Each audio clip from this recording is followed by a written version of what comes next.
What's going on, guys? Today we are taking a look at Kamen Rider Gaim AC-07, Kamen Rider Gridon, and Dandelion. Now, I do have to give a big shout out to Dano over at the Toku Nation forums, as without his help, I would not have this figure. You see, as soon as these guys come out, they are sold out everywhere. I've tried all the sites, and I'm never having any luck. So I had to reach out to my friends over at Toku Nation, and, well, thankfully one of the guys had an extra one on the way, so I was able to get it. So big thank you to Deno over at Toku Nation.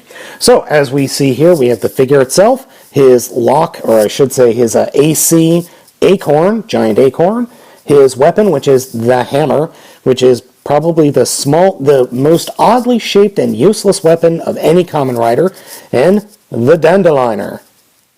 Taking a look at the Dandelion first, as you can see, it looks like, well, this doesn't really look like a dandelion. I'm sorry, I get what they were going for, but I don't think this has been as stylized as nicely as the first two bikes were.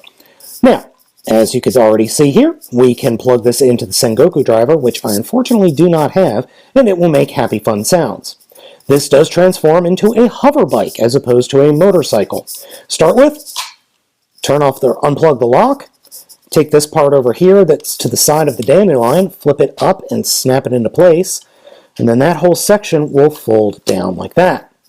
Then the part that is on the other side of the battery pack, that whole section flips forward, up like that. And if you don't undo the lock, it won't flip up.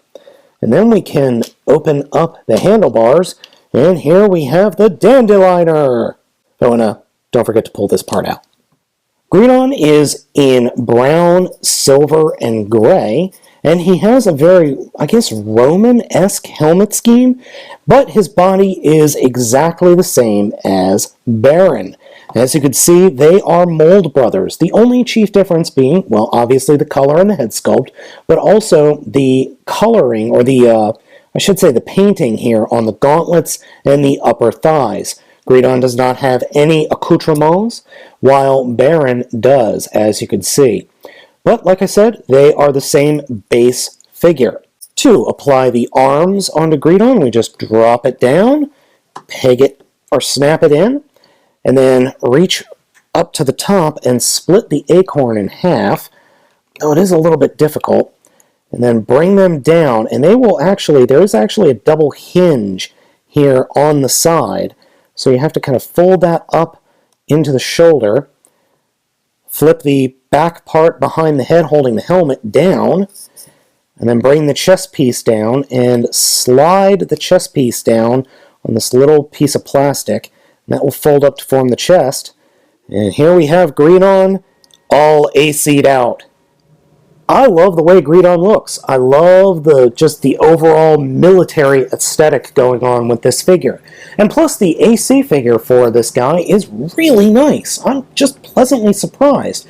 I think the hammer is a little bit dumb. That's just a personal thing. And I don't think it works all that well. But overall, the figure looks great. I just wish he was a little bit more useful in the show and wasn't a joke character like, well, Hase and Kurakage started out being.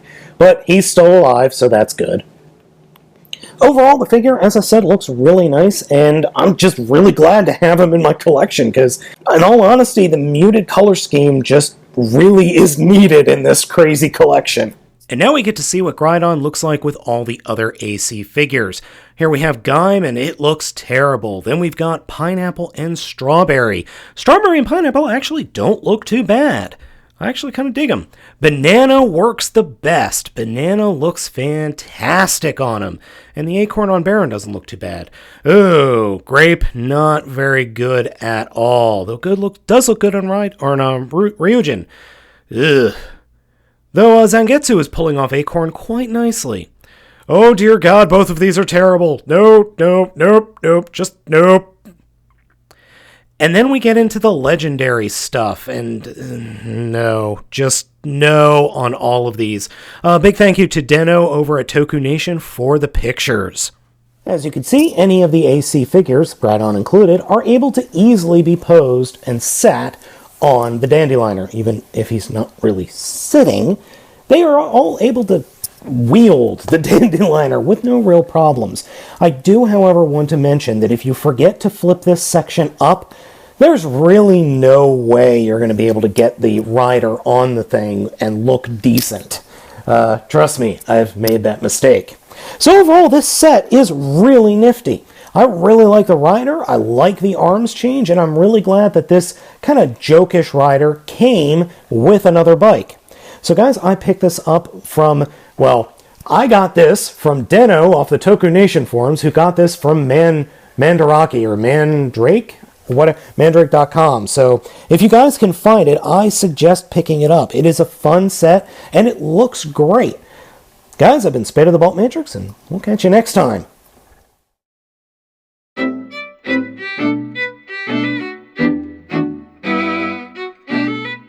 Someone may have taken my flying motorcycle, but that's okay.